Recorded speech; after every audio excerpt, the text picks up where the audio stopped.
Every city has its shadows. The dark corners, the forgotten alleys, the places where the neon lights don't reach. We walk past them every day, blissfully unaware of the secrets they keep. But for a few terrifying weeks, the shadows of this city began to bleed. A new kind of monster emerged, a predator who hunted in the rain-slicked darkness, turning the city's hidden arteries into a personal slaughterhouse. The victims were young, innocent, and chosen for reasons no one could comprehend. The crimes were of a savagery that stunned even the most hardened detectives. This is the story of the hunt for a ruthless killer, a phantom known only as the Artist, and the one detective who would have to descend into the heart of darkness to stop him. Before we step into those dark alleys, make sure you hit that subscribe button and click the notification bell. You will not want to face this night of terror alone. The rain was a constant, percussive drumming against the grimy alley walls, a miserable, city-cleansing deluge that washed grime and secrets into the overflowing storm drains. It was a night for staying indoors, for warm lights and locked doors. But in the labyrinthine network of alleys behind the old textile district, a place of crumbling brick and rusted fire escapes, the darkness was absolute, and one door had been irrevocably opened to a nightmare. Detective Eli Vance stood under the flickering, buzzing glow of a single sodium lamp at the mouth of the alley. The yellow police tape a stark, almost cheerful, barrier against the horror within. Eli was a man built for nights like these. He was tall, gaunt, with a face that seemed carved from granite and eyes that had seen too much. A former star profiler for the FBI, he had left the bureau under a cloud of controversy after a case involving a serial killer had become intensely personal, costing him his marriage and a piece of his soul. He had retreated to a major crimes detective shield in the city, a place where he thought the monsters would be simpler, more comprehensible. He had been wrong. "What have we got, Sarah?" he asked his partner, Detective Sarah Jenkins, a sharp, resilient cop who had learned to navigate Eli's brooding silences and sudden flashes of intuitive brilliance. Sarah pulled down the hood of her raincoat, her face pale in the sickly light. It's one for the books, Eli. A dumpster diver found her about an hour ago. He's over there with the uniforms, hasn't stopped throwing up." She gestured deeper into the alley. "It's bad, really bad. The ME said he hasn't seen anything like this outside of a war zone." Eli ducked under the tape, the familiar metallic scent of blood already sharp in the rain-soaked air, cutting through the stench of wet garbage. The forensics team, clad in white, moved with a quiet, almost reverent purpose around a series of large black industrial garbage bags that had been placed, not thrown, in a neat row beside a large, overflowing dumpster. They weren't bags of trash. They were canvases. The victim had been dismembered with a horrific surgical precision. The killer had arranged the parts in a grotesque, almost artistic tableau. It wasn't a frantic, panicked disposal. It was a presentation, a statement. The victim was a young woman, likely in her late teens or early 20s. There was no identification, no purse, no phone. She had been scrubbed clean of her identity. But the killer had left something behind. On the brick wall directly above the remains, drawn in what looked chillingly like the victim's own blood, was a single elegant symbol. A stylized swan, its neck gracefully curved, its wings unfurled. "A signature," Eli murmured, his voice a low, gravelly rumble. He stared at the swan, a cold dread coiling in his gut. This wasn't a random act of violence. This was the work of an organized, confident predator. This was the first brushstroke of a mad artist. The next 48 hours were a frantic, desperate race to give the victim her name back. Without a name, she was just a collection of parts in a morgue, a ghost in their system. The media, catching wind of the gruesome details, had already christened the unknown killer the alleyway artist. Fear, a palpable, living thing, began to creep into the city's consciousness. The break came from the victim's dental records. A match was found in a national database. Her name was Grace Miller, a 19-year-old art student who had just moved to the city to attend the prestigious Blackwood Institute of Art. She was a painter, a quiet, brilliant student who, according to her tearful roommate, had been working late at the campus studio the night she was killed. She had left around 11 p.m. to walk the 10 blocks back to her apartment. She never made it. Eli and Sarah went to the Art Institute, a beautiful, Gothic campus that now felt tainted by an invisible darkness. They spoke to Grace's professors and classmates. Everyone described her in the same glowing terms. Talented, kind, dedicated. A young woman who lived for her art. She had no known enemies, no jilted lovers, no dark secrets that they could find. She was, by all accounts, an innocent. As they were leaving, they spoke with the campus security chief. He confirmed Grace had swiped out of the studio at 11:07 p.m. The security cameras in the hallways showed her leaving, carrying her art portfolio. But the exterior cameras, the ones covering the main gates and walkways, had been down that night. A sudden, inexplicable system glitch had knocked them offline for a 2-hour period, from 10:30 p.m. to 12:30 a.m. A window of perfect, convenient darkness. Eli's instincts screamed that this was no coincidence. The killer had known about the cameras.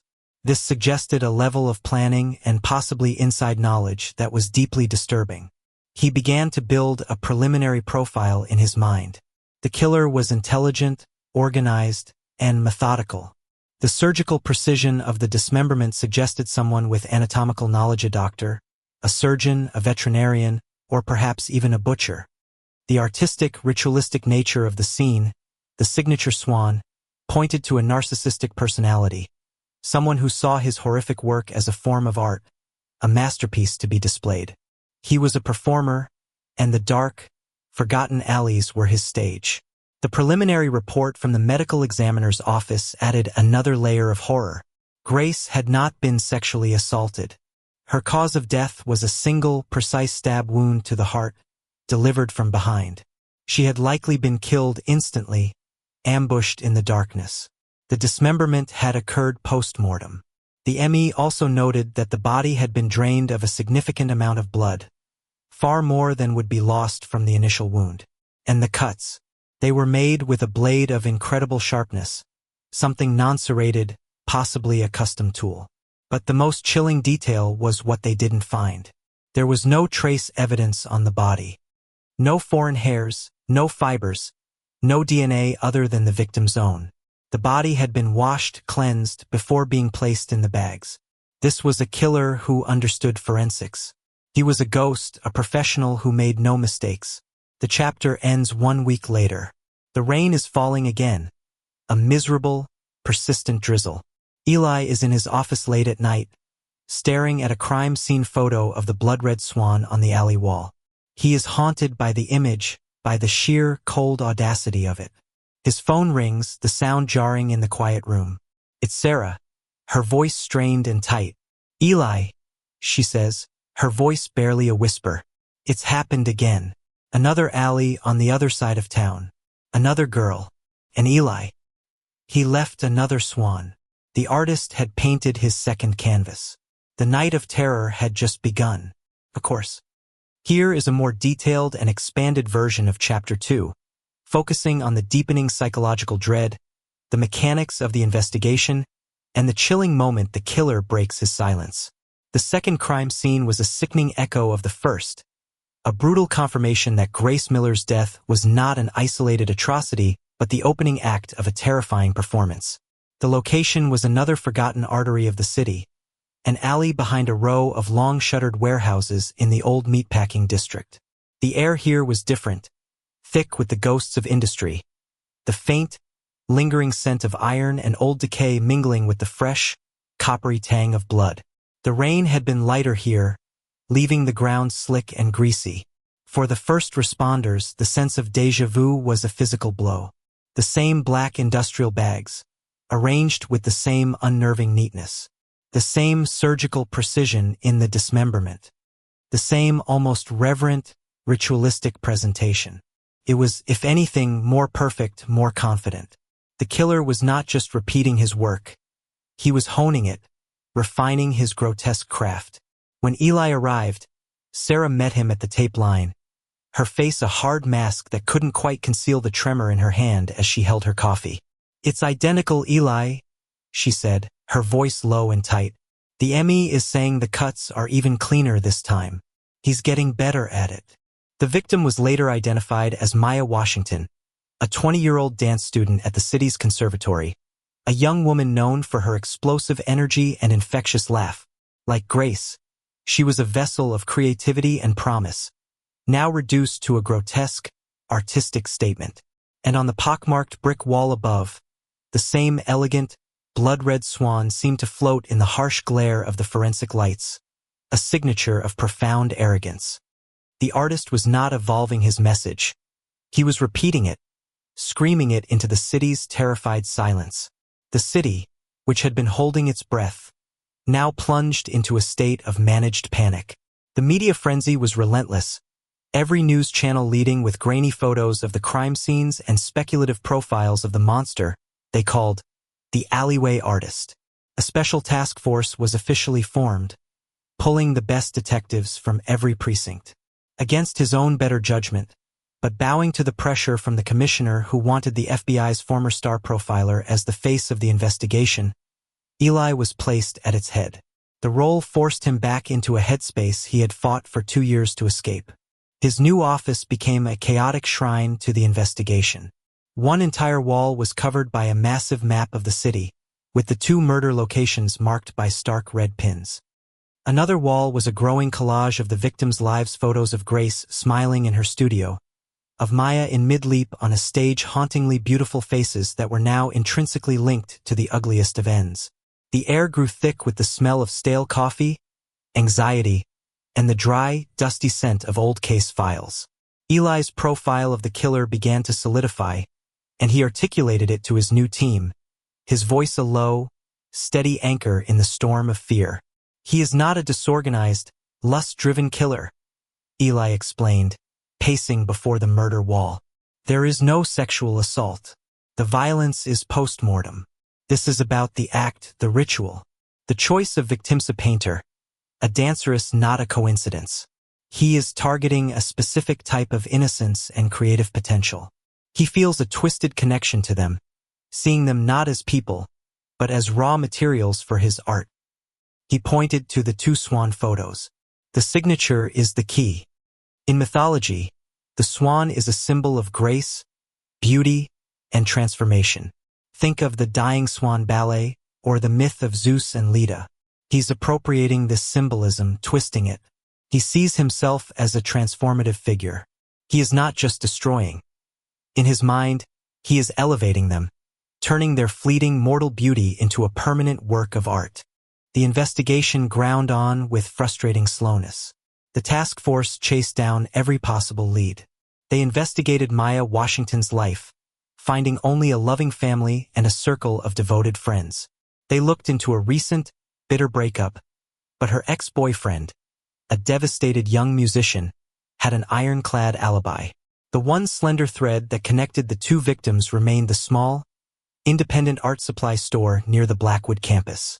Both Grace and Maya, a dancer who also sketched in her spare time, had frequented the shop. The task force began the painstaking work of pulling months of security footage. It was a tedious, mind-numbing process, watching a monotonous parade of art students in a blur of parkas and messenger bags. They isolated a few recurring background figures, shadowy men who appeared on multiple days, but the low-resolution footage made positive identification impossible. It was a lead, but it was a cold one. As the days turned into weeks, the pressure on Eli mounted. The case that had broken him at the bureau, the hunt for a killer known as the puppeteer, began to bleed into his waking thoughts and his dreams.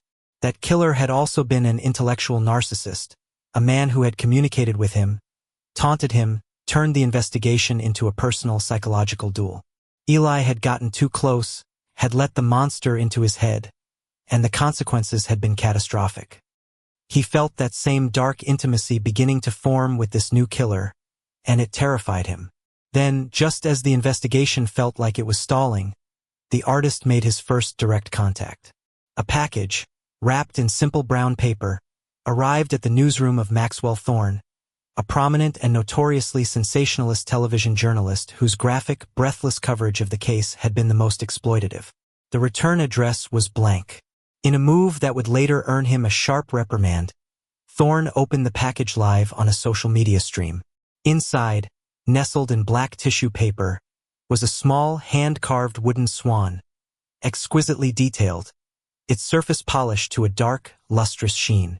Beneath it was a single, thick sheet of high-quality, cream-colored artist's paper. On the paper, written in perfect, elegant calligraphy, was a message. "You call me the artist. A dancer is an artist.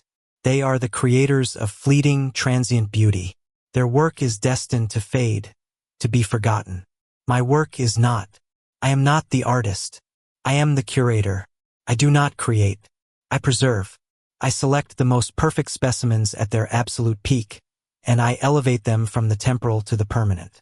I merely display the beauty that was always there, freeing it from the ugly, inevitable decay of life. Do not mistake my exhibits for acts of rage. They are acts of devotion." The message sent a collective chill through the entire task force and the city at large.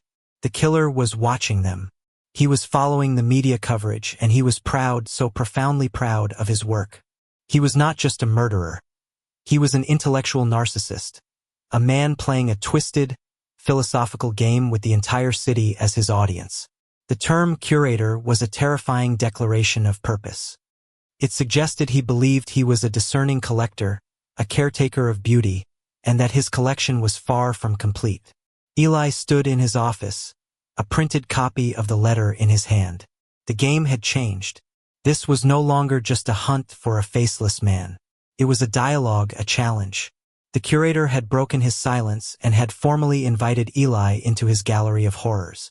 And Eli knew, with a certainty that felt like ice in his veins, that to catch this monster, he would have to accept the invitation and step into his world.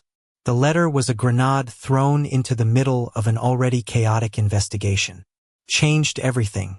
The killer was no longer a silent phantom they were hunting in the dark. He had a voice, a calm, arrogant, and intelligent one. He was watching them, engaging with them, and he was steering the narrative. The media, led by the sensationalist journalist Maxwell Thorne, who had received the package, went into a frenzy. The name, the alleyway artist, was replaced by the killer's chosen moniker, the curator. The city's fear, already at a fever pitch, was now laced with a new, intellectual terror. This wasn't a madman lashing out. This was a philosopher of death. The task force was immediately swamped. The publicity generated a tidal wave of tips, false confessions from disturbed individuals, and wild theories from armchair detectives. It was a storm of noise and misinformation that threatened to drown the real investigation. But Eli Vance, a man accustomed to chaos, found the signal in the noise. He retreated to his office, the door closed, and focused not on the words of the letter, but on the physical object itself. The paper was a rare, expensive linen blend with a distinctive watermark, a brand known as Verona Vellum. Eli learned it was a favorite of professional calligraphers and was sold at only 3 specialty art and stationery stores in the entire city. The ink was not a standard commercial product. A lab analysis revealed it to be a custom-mixed pigment, a deep sepia brown made with a binder that was both archival and unique. It was the ink of a purist, a connoisseur. The most telling clue, however, in Eli's mind, was the small, hand-carved swan. It was exquisite, a miniature masterpiece of sculpture. A forensic analysis of the wood identified it as African ebony, a dense, dark, and expensive material. But it was the tool marks, visible only under high magnification, that told a story. They were precise, uniform, and incredibly fine. They were not the marks of a hobbyist whittler.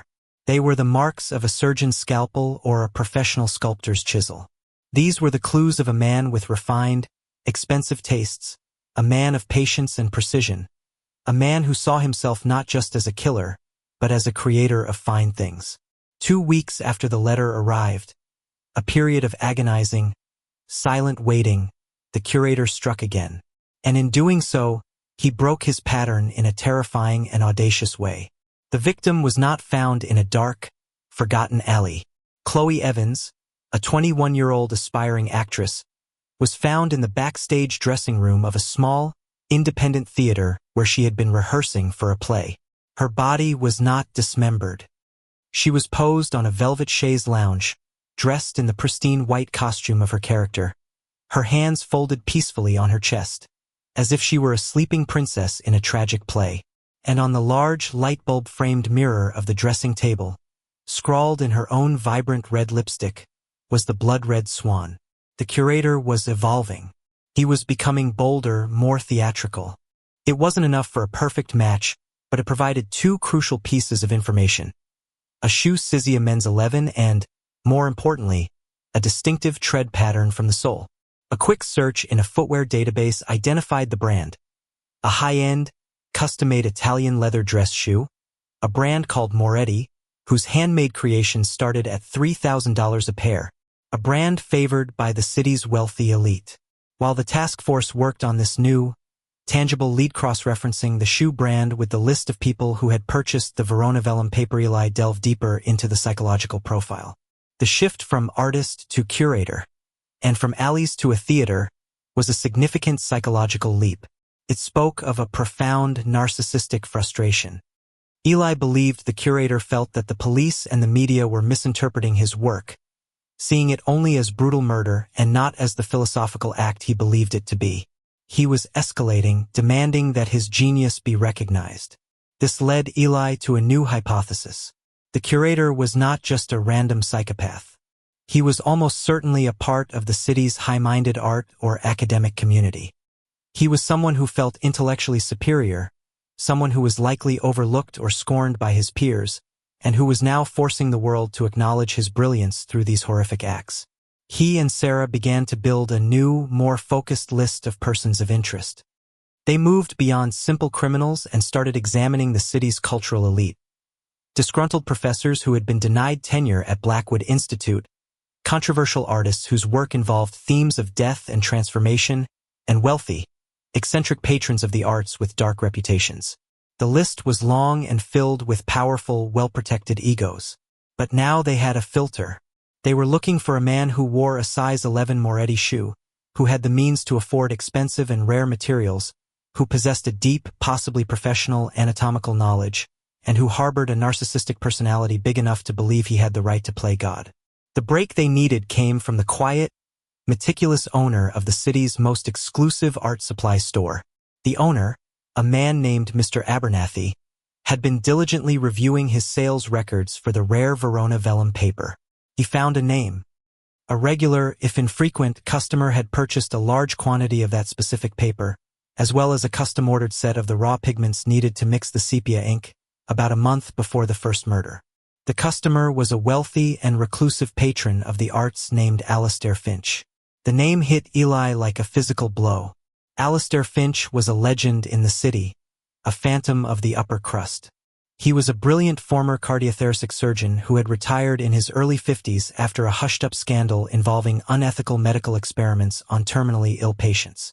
He now lived in a secluded, fortress-like mansion on the city's outskirts, where he curated one of the largest and most valuable private art collections in the country. He was known for his intellect, his arrogance, and his reclusive nature. Eli and Sarah did a deep dive. Alastair Finch was a perfect fit for the profile. He was intelligent. He was wealthy. He had the precise, expert anatomical knowledge of a master surgeon. His known shoe size was 11. He was a known narcissist with a documented God complex. He was a man who had already blurred the lines between saving lives and experimenting with them. He was their prime suspect. The curator, it seemed, had a name. Getting a warrant to search Alastair Finch's mansion was a monumental task. He was a powerful, well-connected man with a team of high-priced lawyers. The evidence against him was purely circumstantial. He bought the right paper, he had the right background, he fit the profile. But Eli, using his considerable persuasive skills and the mounting public pressure, convinced a judge to sign a no-knock warrant. They had to move fast before Finch could destroy any evidence. The raid on the mansion was a tense, coordinated operation. They found Finch in his library, a vast, two-story room filled with priceless books and artifacts. He was calm, almost amused by the intrusion, a picture of aristocratic disdain. He denied everything, his voice a smooth, cultured baritone. He had an alibi for each of the murders, claiming he had been at home, alone. The mansion was a museum, every wall adorned with classical and modern art. But as the forensics teams began their meticulous search, they discovered a hidden, darker collection. Behind a false wall in the basement, they found a secret, soundproofed room. The room was a pristine, sterile, white-tiled space that looked like a cross between a surgical theater and an artist's studio. This was his workshop. On a large stainless steel table were a set of custom-made surgical tools, gleaming and clean, a perfect match for the Emmy's description of the murder weapon. In a refrigerated storage unit, they found meticulously labeled samples of blood. And on a workbench, they found his journals. The journals were the key, a detailed and horrifying window into a deeply disturbed mind.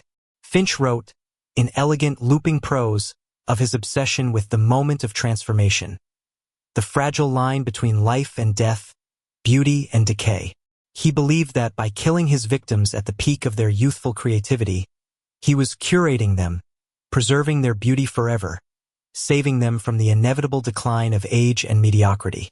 The dismemberment was part of his artistic process, a deconstruction of the human form to reveal its essential truth. The victims were not people to him. They were his sculptures, his canvases. He was the curator. The journals also revealed the horrifying truth about his alibis. Finch had a student, a deeply disturbed young man named Gabriel who was a security guard at the Blackwood Institute of Art. Finch had manipulated and indoctrinated Gabriel, turning him into his acolyte and accomplice. Gabriel was the one who had disabled the security cameras. He was the one who had helped abduct the victims and transport them to the mansion. Finch was the one who performed the killings and the rituals. Gabriel was his loyal, brainwashed apprentice. The evidence was overwhelming. Alistair Finch was arrested, his calm facade finally cracking as he was led from his perfect mansion in handcuffs. The hunt was now on for his accomplice, Gabriel. Of course, here is a fully detailed and expanded version of Chapter 5, focusing on the psychological tension, the climax, and the resolution of the story. Of course, here is a more detailed and expanded version of Chapter 5, focusing on the psychological tension, the climax, and the resolution of the story. The news of Alistair Finch's arrest detonated in the city like a bomb. The monster, the phantom who had haunted their alleys and their nightmares, now had a face. It was not the face of a grotesque ghoul, but the handsome, cultured visage of a man from their own elite circles. This revelation sent a new, more intimate wave of revulsion and terror through the public. The monster had been living among them, hidden in plain sight. But the relief was short-lived, immediately eclipsed by a new, urgent fear. Finch's accomplice, his apprentice, was still at large. The citywide manhunt for Gabriel Thorne, the quiet security guard from the Blackwood Institute, began. His face, once anonymous, was now plastered on every television screen, every news website, every lamppost. He was the city's new bogeyman. Eli Vance felt no triumph in Finch's capture. He knew the narrative was not over. He sat in his office, now the task force's war room, staring at Gabriel's photograph. He saw not a monster, but a lost, impressionable young man. Gabriel was the key. Finch was the architect of the philosophy, the cold, intellectual core of the evil. But Gabriel had been his hands and feet. He was the one who had stalked the victims, learned their routines, and disabled the security cameras. He was the one who had driven the van. Eli knew that a mind indoctrinated so deeply by a charismatic psychopath like Finch wouldn't simply shut down. Without his master, Gabriel would be a volatile, unpredictable variable. Eli's profiling instincts told him that Gabriel, now alone, terrified, and being hunted, would feel a desperate, profound need to complete their work. He would see it as a final act of loyalty, a tribute to his imprisoned mentor. He would try to create a final masterpiece, a grand statement that would prove his own worth and the validity of Finch's twisted philosophy. He would not hide. He would perform. Eli's prediction proved tragically, terrifyingly correct. 2 days into the manhunt, A frantic 911 call came in. Another young art student, a girl named Olivia, had been abducted from the parking lot of her apartment building. A witness had seen a man matching Gabriel's description force her into a dark service van. He was no longer being subtle. This was a desperate, brazen act. While the department scrambled, launching a massive grid search, Eli closed his eyes and tried to think like Gabriel. Where would a desperate acolyte take his final offering? Not to an alley. That was Finch's stage. Gabriel would need his own venue, a place of personal, symbolic significance. Eli remembered a detail from the initial background check on Gabriel. Before he was a security guard, he had been a volunteer for the City Historical Society. His main project had been documenting and archiving the contents of the old, abandoned City Art Museum. The grand, decaying Beaux-Arts building, a monument to a bygone era of civic pride, was scheduled for demolition. It was a place of ghosts of art left to rot. It was a perfect, theatrical stage for a final, horrific exhibit. Against the captain's direct orders to wait for the SWAT team, Eli went to the museum alone. He knew a heavily armed police presence would likely end with Olivia's death. This required a different kind of weapon, a psychological one. He entered the museum through a shattered side window, the crunch of broken glass echoing in the cavernous, dusty silence.